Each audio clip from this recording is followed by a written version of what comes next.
Hey friend, welcome back to Bible Tract Echoes. I'm Mike McCurry, your host. Thank you so very much for taking of your time and joining me right here today. Our theme this week has been communication. You ever had one of those times when you're driving with your significant other, or maybe a son or daughter, or someone close to you, but they don't feel so close at the moment? You're driving along and you can cut the tension with a knife. Well, I've heard that water transmits sound better than air does. But I'll tell you what, I have never found that tension transmitting communication well. Well, it does. It just tells you how irritated somebody is. And it's hard sometimes, isn't it? You gotta cut through that barrier. Maybe you have to lead with, "I'm sorry." You ever been there before? Well, one of the things I love about working alongside BTI to have the privilege of being the director of this ministry is the privilege I have of serving alongside people like you. And I love hearing from people like you. Today, I'm going to share a few testimonies from God's people just like you. Kevin from California says this: "We have been able to use the tracts you provided with great reception here in Nigeria." They visited Nigeria and were on a missions trip, got to take some tracts with them. We've used them in many different settings throughout the country. Yesterday, one of our stops was at this rehabilitation center where we were able to share the gospel of Jesus Christ with approximately 30 young men. Many of them are here for drug rehabilitation and other issues, but they were receptive to the gospel and they were glad to receive the tracts we were able to provide. We talked to them both in a group setting and sat down with different individuals to share the gospel. It's a missionary friend of ours, Matt Johnson, working in Mexico, said this: "I received the tracts that you all printed for our church in Mexico. The tracts look outstanding. We are looking forward to what God will do through them. Thank you so much for all your help and support and for doing this for us. May the Lord bless you." Jeanette from Iowa says, "I just want to thank you for the Christmas tracts that I ordered." This was a while back that she had sent this in, and I never got to mention on the radio. She said, "I asked for 1,000 and you sent them. I wasn't sure if you would because I was asking for so many. I also expected a bill. I can't tell you how much I appreciate what you all did and do. As the pastor's wife, people are always expecting me to find Christmas tracts. I happened to hear of your ministry, so I made the order. From what I can tell, we have given out around 700 tracts. Everyone I gave one to received it very well, so we thank you." She mentioned receiving a bill. We give those tracts out for free. And to those dear folks there in Iowa, I'm so thankful for the fact that we have Easter tracts, we have Christmas tracts. What a blessing it is to share the gospel. Let's see, a friend of mine, dear friend, Baji Bob DeWitt. He works in Myanmar or Burma, in Kenya and different places. He said this: "A couple of our preachers have a short stack of the True Enlightenment booklets." That's a kind of a larger format, not quite a tract, a little bigger. It's a booklet, and we printed those for the Burmese people. And he said these preachers are using them judiciously. Saya Joel Mint Ong, if I said that correctly, went boldly to a monastery, and they shared that booklet with the monks, openly presented it to the monks there, even though the military junta in Myanmar and Burmese mafia is on the lookout for it. These monks not only received it, but rejoiced and allowed Joel to explain and pray with them. Friend, that is the power of the gospel. It's amazing to know what God is doing worldwide. Now, not all of those monks necessarily received Christ. That is an ongoing work there.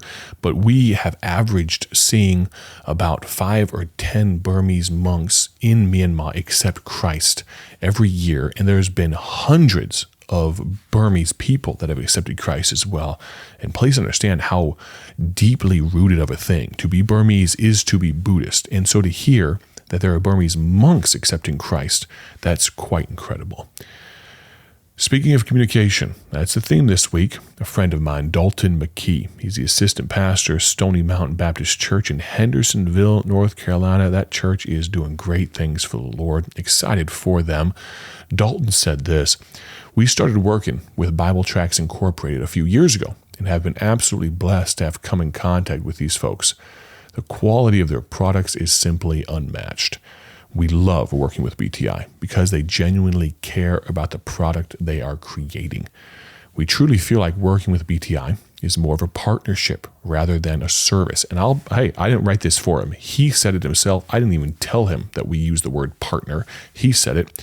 He said this: "From the initial design to ensuring proper delivery, BTI is with you every step of the way.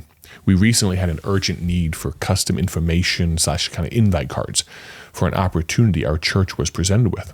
We contacted the folks at BTI, explained the unique opportunity, and had the design completed very quickly. The cards went into production rapidly and were on our doorstep shortly after. There is no way this could have happened without BTI.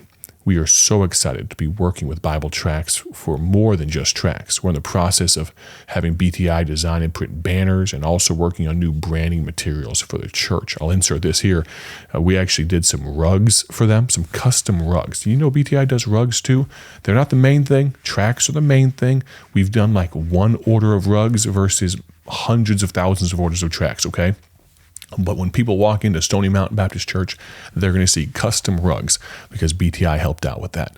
He continues on, "BTI has tremendously helped our church with quality products that enable us to further the gospel of Jesus Christ." And then here's that partnership word again. We look forward to our continued partnership with BTI. What a blessing it is to hear that. Helen Keller. You know Helen Keller? You've heard that name before, right? American author and activist, and there's so much history there, but she had this quote: "Alone, we can do so little. Together, we can do so much." And that's why the quality of our partners is so very important to me and to our ministry. One of the greatest joys of serving God is the people He allows us to co-labor with.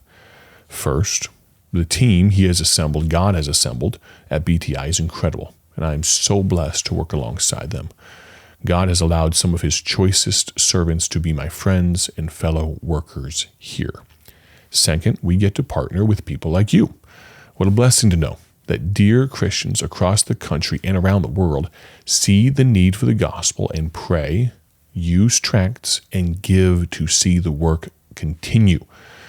We're so thankful for every partner God brings alongside us, and we are incredibly grateful for you. Lastly, I'm so pleased that national borders do not restrict God's work. God has His people in every nation, and we get to work with many of them. Through the remainder of this week of broadcasts, I'm going to sprinkle in a few more introductions to some of BTI's American and international partners. You've already met Dalton and Baji Bob and Matt Johnson in Mexico and these different folks. And so there'll be one or two more that we mention later on here. But it's a blessing that we get to work alongside these people. I'd ask you specifically to pray for these men and women of God who serve Him on foreign shores. God has shown us great favor in the quality of the partners here at home and worldwide.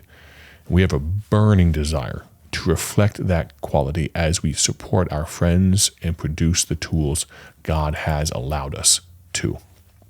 It is so good to know that God makes these things possible. Speaking of international, and actually I'll introduce you to one of our 4 international friends, though he's native to Illinois actually. God blessed us 8,000 miles away recently. I haven't talked a whole lot about our work in New Zealand and Australia, but I want to tell you about this little excursion we got to make, not for sightseeing, not for vacation. It most certainly was not, but part of the BTI crew was privileged to spend a couple of weeks down under recently. Weston, Cameron, my wife, and I spent a week each in both Australia and New Zealand on a remarkable trip that God blessed in so many ways. We began the mammoth excursion with 24 straight hours of travel to Sydney, Australia from Chicago.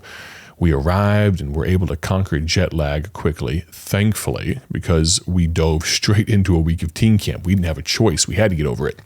I had been invited to speak, and Cameron and Weston, two of our staff men, again, quality guys, did an excellent job preaching alongside me. God blessed us with salvation and many other significant spiritual decisions.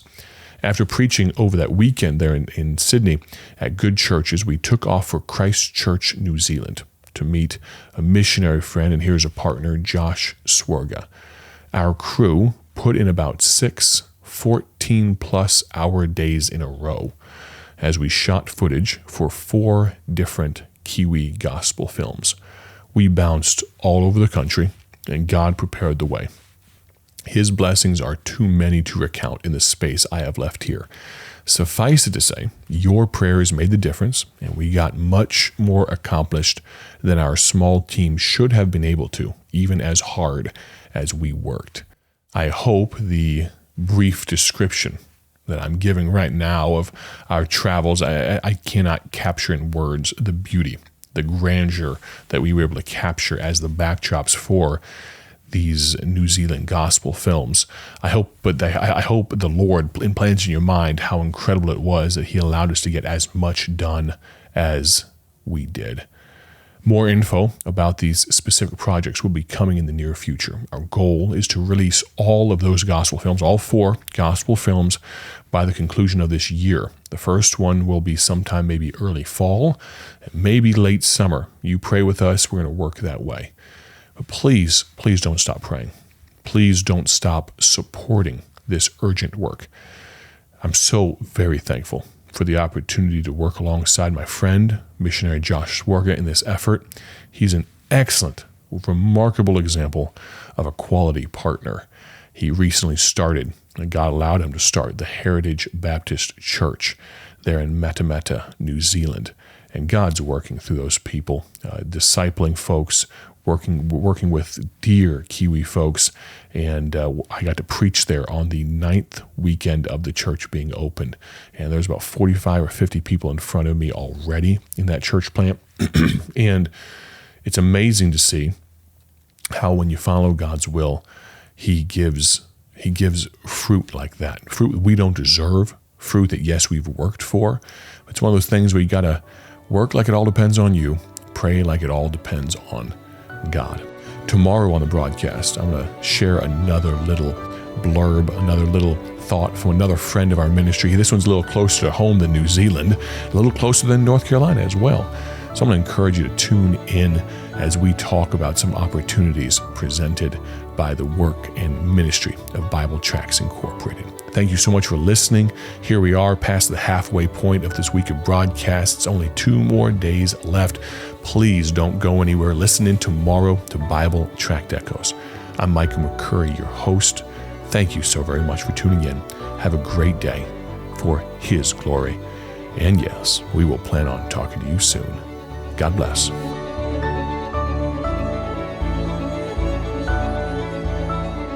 Thank you for tuning in to Bible Tract Echoes, the radio ministry of Bible Tracts Incorporated. Want to see our gospel tracts and other resources? Visit us online at BibleTractsInc.org.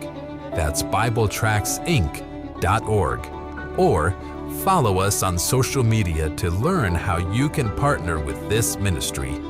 Thanks again for listening. May the Lord richly bless you as you live for Him.